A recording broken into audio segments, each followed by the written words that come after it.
Okay, so here's the next statement by Warner, Officer Warner for the Idaho 4 murders. I'm working my way through the documents that were dropped recently and just kind of reading them aloud to you guys, and I'm reading them through for the first time as well, so this is my first reaction to seeing these things as you are too. So let's read through it together. On 11/13/2022 at approximately 11:58 hours, I responded to a report of an unconscious person at 1122 King Road. Dispatch advised a female was passed out from intoxication and not waking up. Dispatch advised there was a male seen in the room with the female last night. A short time later, dispatch advised the female was not conscious and not breathing. As I arrived, Officer Nunez advised over the air it appeared to be a homicide. I saw a small group of females outside the home in the parking lot. One female advised their roommate was on the second floor and needed help. I went to Officer Nunez's location at the west bedroom on the second floor and passed a male in the living room, later identified as Hunter Johnson. Officer Nunez advised the female and male in the... Officer Nunez advised the female and male in the bedroom had blood on them and appeared to be beyond help.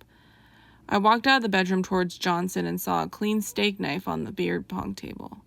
Pointed out the knife to Nunez. Johnson said he got the steak knife from the kitchen because he arrived and saw the female on the bedroom floor covered in blood. Okay, but Dylan didn't see that. Interesting. I did not know if there was anyone else present in the room.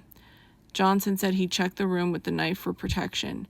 Officer Nunez and I walked to the first floor entrance with Hunter. I asked the females and Hunter if there was anyone else in the apartment, and they did not know. I told Officer Nunez the home was not secure, and we started the process of clearing it.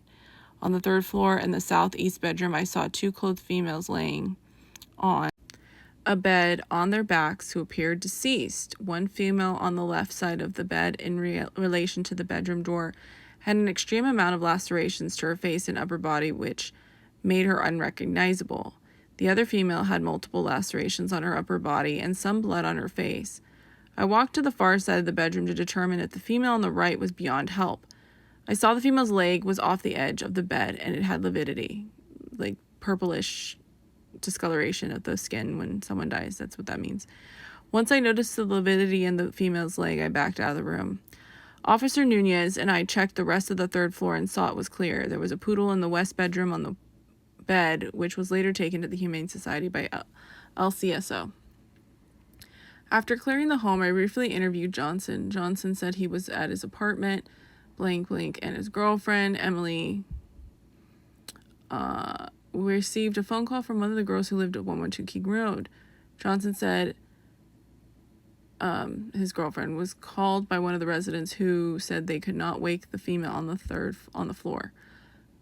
Okay, so they did approach her, because they're saying that they never went to that floor, that they called them first and then were outside, so that Hunter went up and found them. So that's an interesting statement there.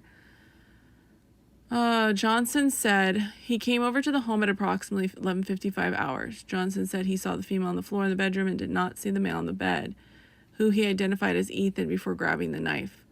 Johnson said he entered the bedroom and checked the female's pulse and found none. Johnson said he did not check Ethan and left the home. I thanked Johnson for talking with me and told him he could go stand with Emily, who's with the other residents in front of the home. I stood by at the front door and started the crime scene log at 12:15 hours. Sergeant Gunderson relieved me from approximately 3 minutes so I could get my gloves during my time at the front door. At approximately 15:02 hours, I was relieved by Officer Rosinski, who took possession of the crime scene log and returned to the station. At approximately 15:28 hours, I came back to the scene and relieved Officer Smith, who was standing at the rear sliding glass door, which was found open when officers arrived, and remained at the back door until I was relieved by Officer Nunez at approximately 6:28 hours. Okay, so they're saying the back door was open when the officers arrived. So who opened that? Because the girls didn't talk anything about going through that. Obviously, Hunter, I would doubt, would go through the back door, or Emily. The officers wouldn't touch it because it's a crime scene, I would hope. Maybe they did. I don't know. Didn't say that they did, though. And this was Eric Warner, who was an officer responding to the scene. So that's his statement. So now we've seen 2 statements from officers, and I'm working my way through it. So make sure you follow along and like and comment. It's interesting to see different takes on what they saw, and some things that are contradictory and don't really make sense when you look at it as a whole, but we're going to get through it.